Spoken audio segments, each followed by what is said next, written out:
Cet endroit est magnifique. Oui, tu as raison, que la création de Dieu est belle, n'est-ce pas Théophorine?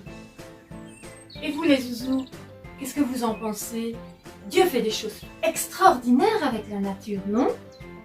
Bon, si on se reposait un peu ici maintenant, ça fait 2 heures qu'on se promène et je suis un peu fatiguée.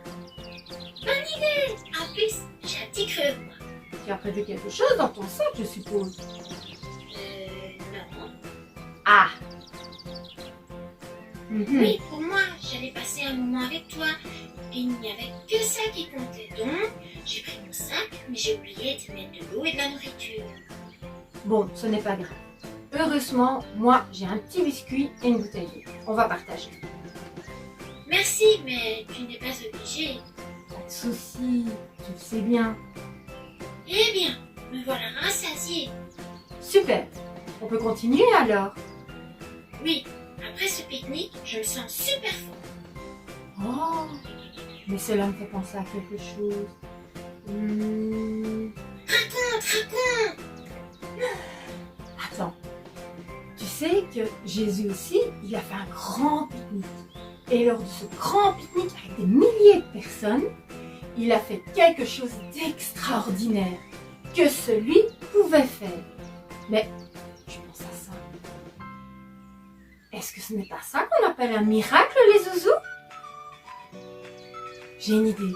On va le découvrir en images et on se retrouve juste après.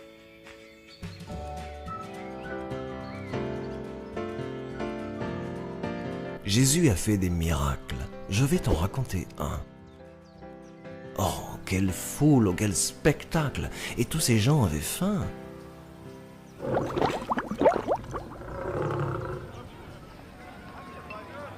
Jésus dit à ses disciples, « Nourrissez ces affamés. »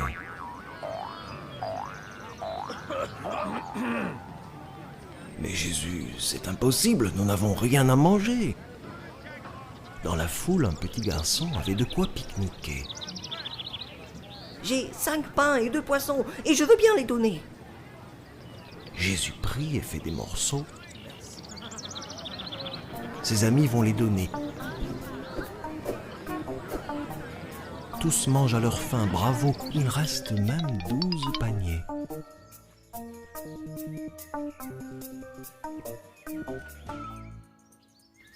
Salut les zouzous, bonjour les papas, bonjour les mamans. Bienvenue dans cette nouvelle vidéo faite spécialement pour toi. Aujourd'hui, je te propose de parler d'un miracle qui prouve que Jésus peut répondre à n'importe quel besoin matériel, n'importe quel besoin matériel que nous avons, que Jésus est maître sur les richesses de ce monde et peut pourvoir à tous nos besoins. Car Jésus est toujours à l'œuvre aujourd'hui. Il s'agit de Jésus et la multiplication des pains et des poissons. C'est quoi la multiplication, Zouzou Estelle? Eh bien, la multiplication vient de multiplier. Et pour ceux qui ne le sauraient pas, multiplier, c'est ajouter ou augmenter un certain nombre de fois. Imaginez.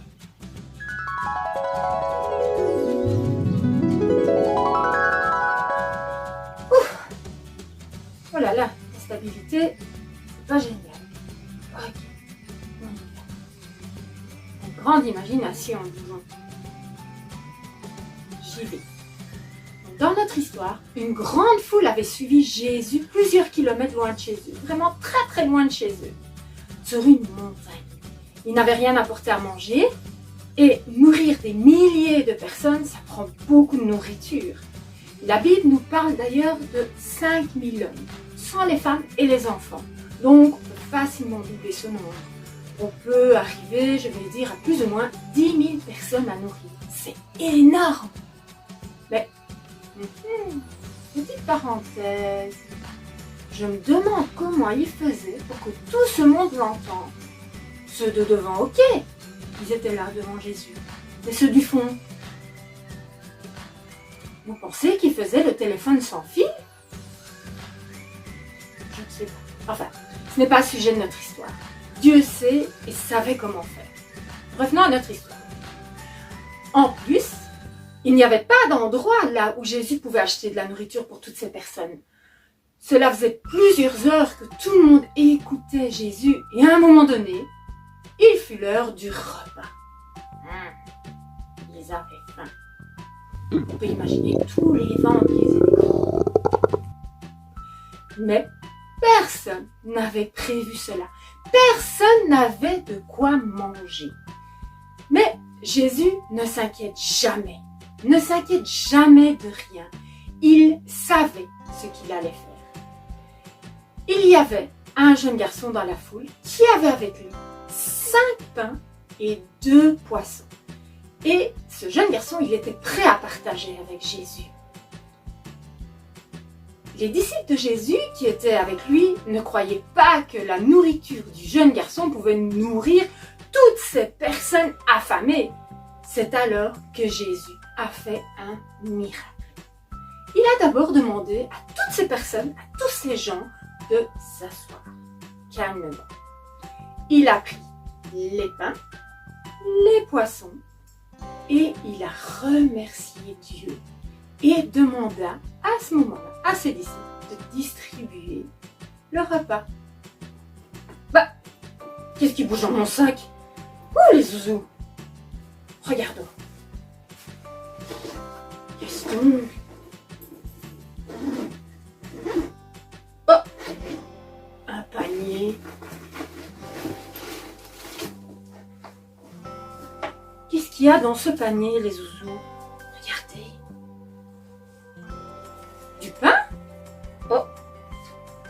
5 pains. Et quoi d'autre? Oh! 2 poissons. Ah, ils ont même pris soin de mettre un petit, comment est-ce qu'on dit? Une petite serviette pour les protéger. Et regardez, mon panier, il est vide. J'ai une idée, on va faire comme Jésus. Donc, dans notre histoire, Jésus, il a pris 5 pains. 1, 2, 3, 4, 5 et 2 poissons. Ça ne fait pas grand-chose en notre panier.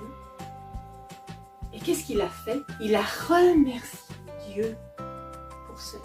Merci Seigneur, merci Père pour ce repas. Et qu'est-ce qui s'est passé à ce moment-là? Oh, les zouzous! Oh, c'est terrible ce qui s'est passé. Oh, mais c'est pas possible! Un miracle! Regardez tous ces poissons et ce pain! Regardez! Si je vous chante... Oh là là! Regardez! Waouh! Les 5 pains et les 2 petits poissons du jeune garçon se sont transformés en un énorme repas pour les personnes réunies autour de Jésus. Comme ici. C'est impressionnant. Tout le monde a pu manger à sa faim et ils ont même eu des restes. Plein de restes. Oh là là. Bon, voilà avec des pains et des poissons, les zouzous.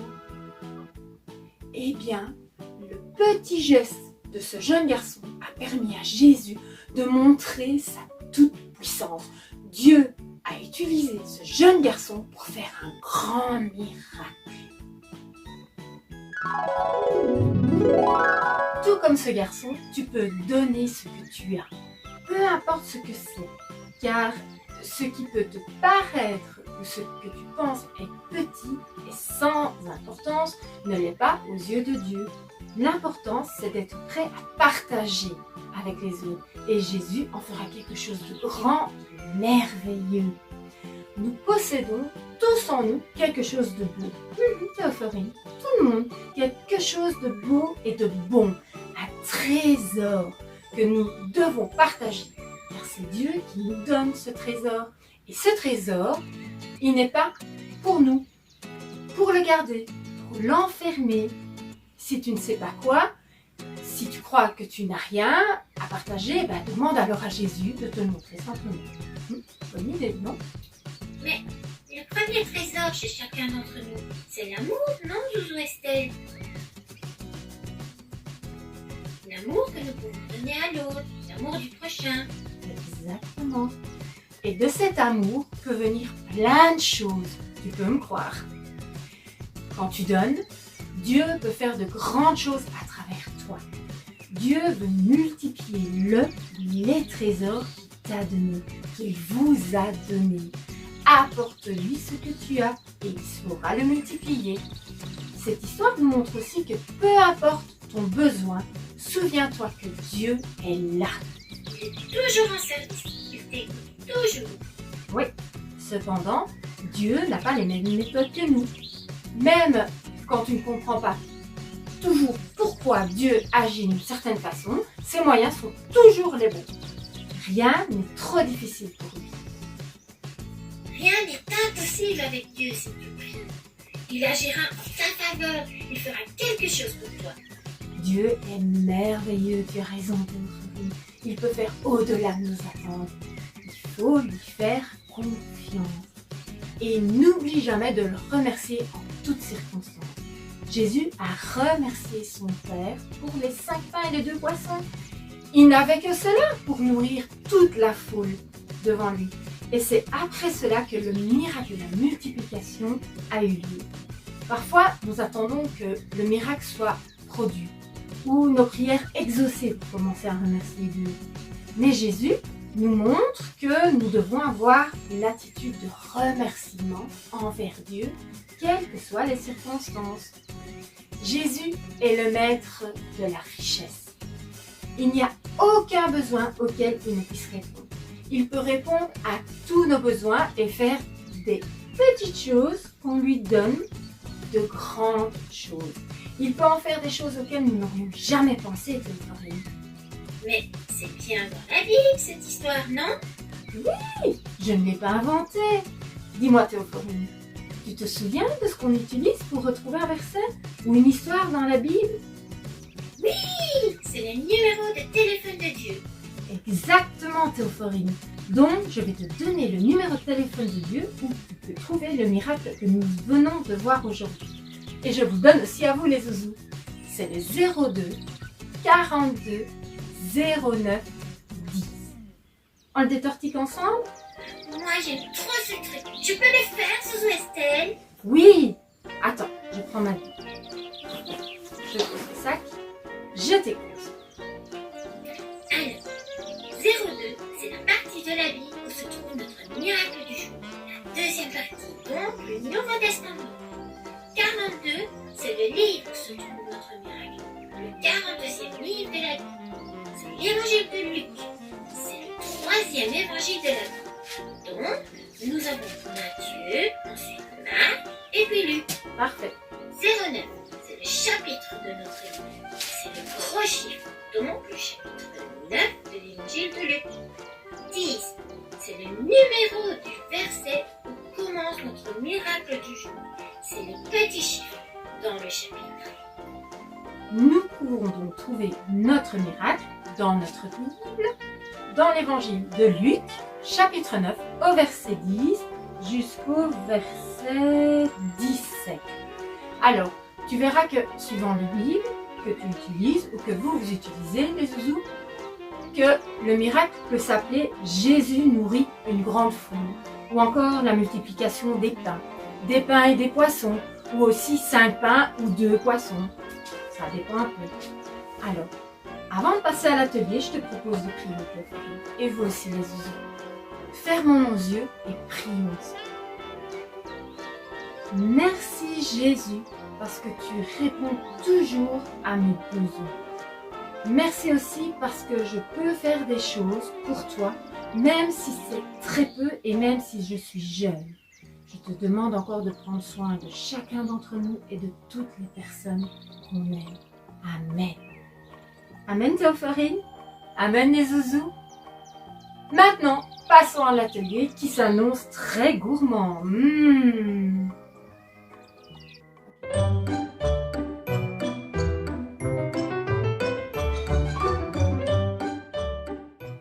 Alors, aujourd'hui, puisque nous parlons de nourriture et que nous sommes dans une période où on a l'excuse de manger du chocolat, je te propose de faire ensemble un fondant au chocolat avec une recette facile et rapide. fais-toi aider par une grande personne pour éviter tout accident. Pour faire cette recette, ce bon fondant au chocolat, tu as besoin de plusieurs choses. Au niveau des ingrédients, tu as besoin de 250 g de chocolat noir, 250 g de beurre, 70 g de farine, 150 g de sucre et 4 œufs. Une petite astuce, si tu veux un gâteau plus moelleux, tu peux mettre 8 œufs. Ça paraît beaucoup, mais c'est délicieux.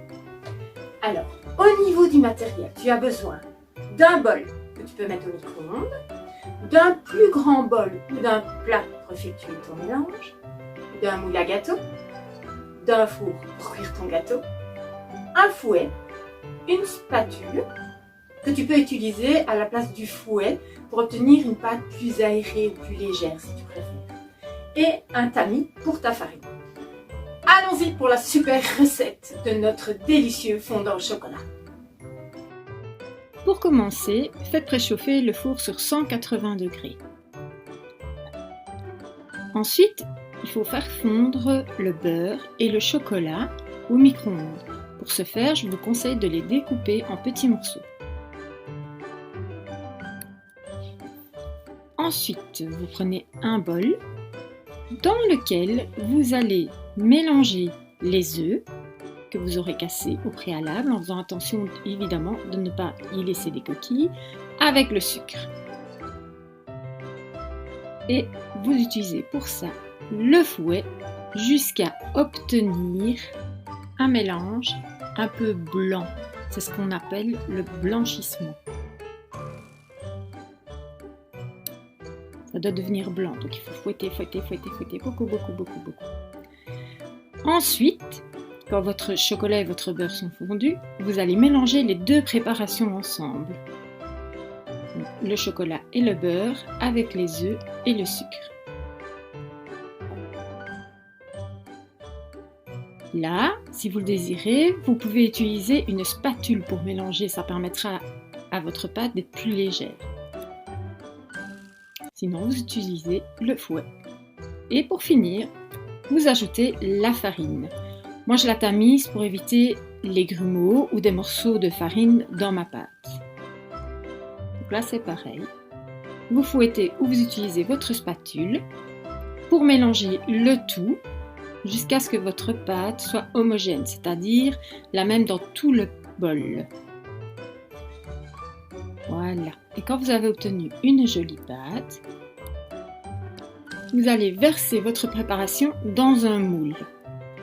Alors, pour ne pas que votre gâteau colle, si vous n'utilisez pas un moule en silicone, il faut le chemiser, c'est-à-dire le recouvrir de beurre et de farine avant d'y verser votre pâte.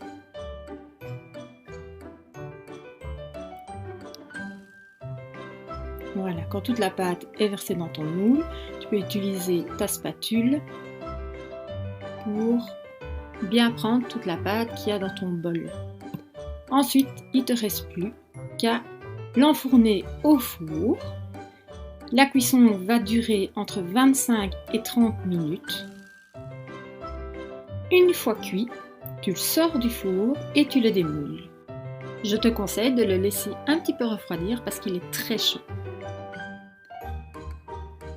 Voilà votre délicieux fondant au chocolat prêt à être dégusté tiède ou froid. Vous pouvez l'accompagner avec de la glace vanille ou encore de la crème anglaise. Moi, je raffole de ça. Voilà, une recette simple pour un délicieux fondant au chocolat.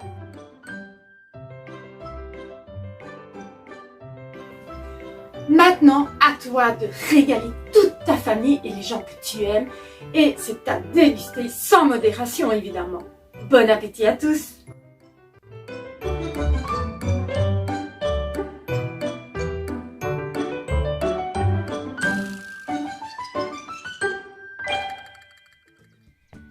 Avant de te dire au revoir, voyons si tu as réussi ton petit défi sur les nuages des zouzous.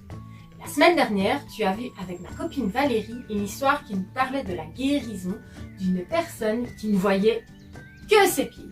Mais de qui s'agissait-il, les zouzous? De qui s'agissait-il, Théophorine? Vous vous souvenez? Il s'agissait de la femme Roubaix. Alors, où se trouvait ce miracle sur le nuage? Eh oui, il se trouvait là. On va le colorier. Super, je l'avais trouvé aussi, mais je l'ai colorié en vert pomme. Cette semaine, à toi de retrouver le miracle que nous venons de voir ensemble sur tes nuages. Je compte sur toi pour ne pas te tromper. Il n'en reste que 2. Et avec les petits dessins dans chaque nuage, tu devrais le trouver facilement, n'est-ce pas Théophile?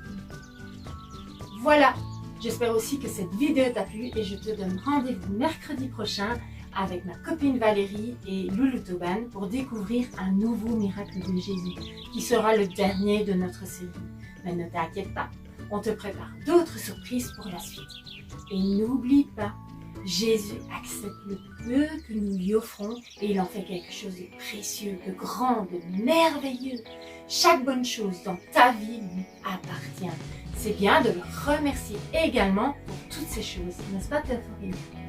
Et quel que soit ton besoin, même les plus bizarres, les plus tordus, même les plus secrets, Dieu est toujours là pour t'écouter et t'aider. Rien ne lui est impossible. À bientôt les zouzous!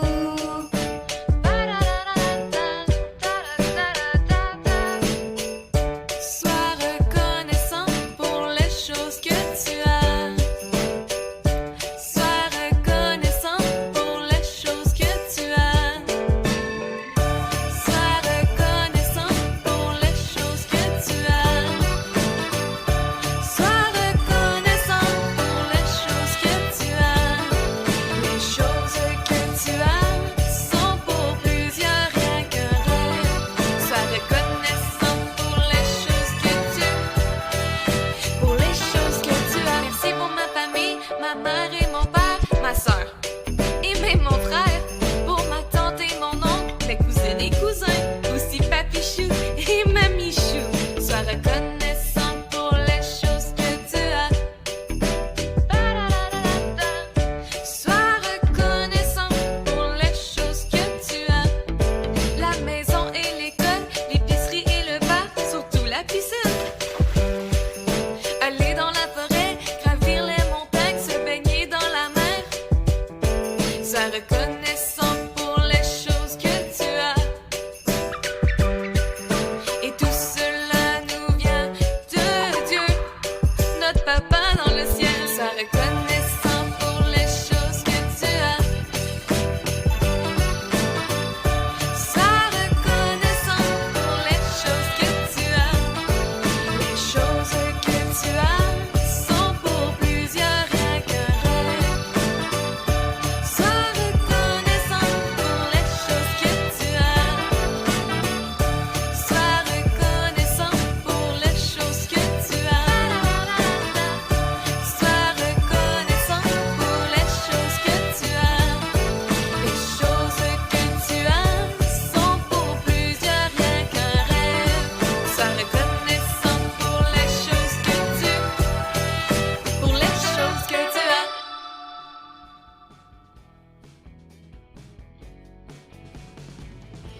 Alors les zouzous, Dieu fait de grandes choses avec de petites choses, je vous le promets.